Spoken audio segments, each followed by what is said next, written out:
Hi there, and welcome to the first Abu Dhabi Bank Global Investment Outlook. This is the quarterly update, and I'm thrilled to be joined by Chris Langer, who's the Head of Investment Strategy for Private Banking at First Abu Dhabi Bank. Chris, thanks for joining me. Good to see you again. Thank you very much, James. It's good to see you again. So Chris, let's get stuck in. The market, it's really been rocked by the expectation of rising rates. What does that mean for the asset classes that you cover? And in all fairness, when will the bloodletting stop? Yeah, it's been a tough year for anybody. In fact, the 60-40 portfolio, the traditional safe portfolio that puts 60% in fixed income, 40% in equities, is down probably 16-17% this year, depending on how you structure it. I would say that there is a potential for a little bit more bloodletting, as you put it, in the equities market. Perhaps the fixed income market may be closer to a bottom, at least in a total return perspective, because you're getting such high yields for high quality bonds now that you would have to have very significant drops in prices, particularly for the high quality bonds, before you start losing money in terms of the total return. Just to give you an example, the highly liquid corporate bonds, there are a couple of indices that follow them, they are now yielding close to 5%. This is the highest they have been since 2008, 2009. So you would have to see a 5% drop in the underlying to start losing money again. So on a total return perspective, it looks like bonds may be closer to the bottom, and particularly the high quality space may be an interesting area to look at. Chris, let's speak about the US dollar. So the US dollar has strengthened this year. That sometimes or normally drags gold prices, emerging market assets. What's your thoughts for those asset classes for the rest of this year, considering the next 6 months? Gold is an interesting one because if you look over history, it usually has an inverse correlation to the US dollar, naturally, because it is denominated in US dollars. But this year so far, the dollar has strengthened close to 10% against a basket of currencies, whereas gold prices have only dropped by about 0.7%. That indicates there is a strong underpinning for gold, there is strong demand for gold. And the question now becomes, what happens once the dollar peaks and starts dropping? We don't know yet whether the dollar is going to peak in the short term. It may be closer to a peak than it is to a bottom, naturally.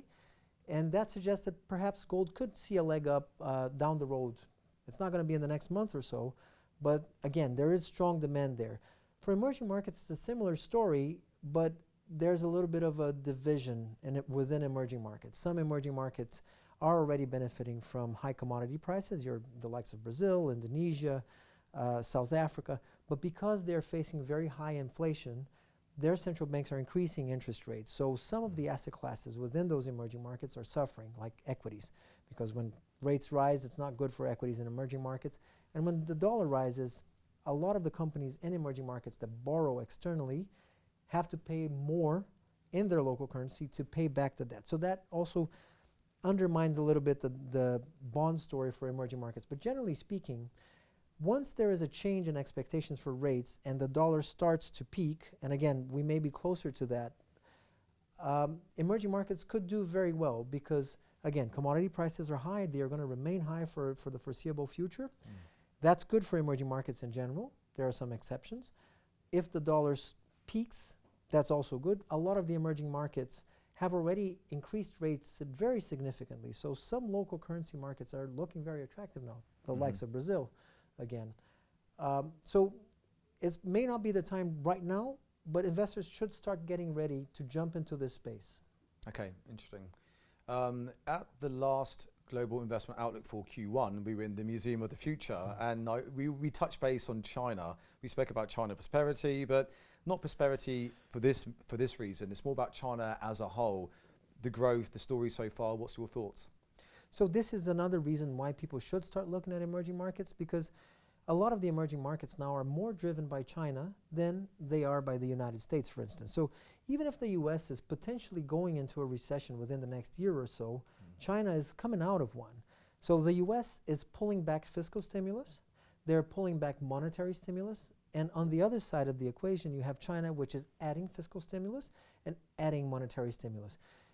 You have already started to see this in the markets. The Chinese onshore market since the beginning of April has rallied close to 18%. Meanwhile, the S&P 500 is down close to 20% this year. So it's been good to stay in China, but more importantly, it's a good time to potentially jump into China. And there's going to be a further effect across emerging markets too. That again is not immediate because there's a time lag and some of the emerging markets are still going through the, let's call it restructuring of their economies after COVID, but this space is getting increasingly interesting. Okay, interesting. Something which is also extremely interesting is the fact that you're studying for your PhD. I believe you're 2 years in so far.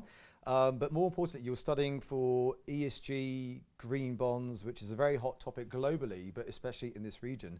Do you still see this trajectory of sustainability, ESG, green bonds, very strong within emerging markets and also the GCC? Absolutely. In fact, I've often said this, it can be a little bit controversial, but it's very true. The GCC has much more history and ethical investing, and green investing, ESG investing, is just one side of ethical investing than most places in the world because of Islamic investing. So a lot of the tenets of ESG, remember ESG is environmental, social, and governance factors. So governance factors are always taken into account in Islamic investing because investors shouldn't be investing in highly leveraged companies or companies that are potentially defrauding their investors. So these things are already part of the psyche here, and what we're adding is a little bit more awareness about the environment, which again, depending on how you look at it, is already part of the Islamic tenets anyway. So I think this is definitely going to continue. Now, what I'm studying is a little bit more complicated. It's about the very loose definition of green and how that can potentially allow a lot of companies to do what we call greenwashing. Because green is a definition, is a self-labeled definition. A lot of companies will go out and do a bond and say it's a green bond, but there is no checks on whether the money was invested for green purposes. There is the potential for greenwashing. I'm still studying whether that happens or not. So Okay, no, they're really interesting actually. And if you don't mind, just one more question. In lots of talks outside of the world, stagflation risk, recession risk, but within the GCC, not maybe the emerging markets, would you say it's a sweet spot at the moment? 100%. And in fact, I think we said that in our last Outlook interview.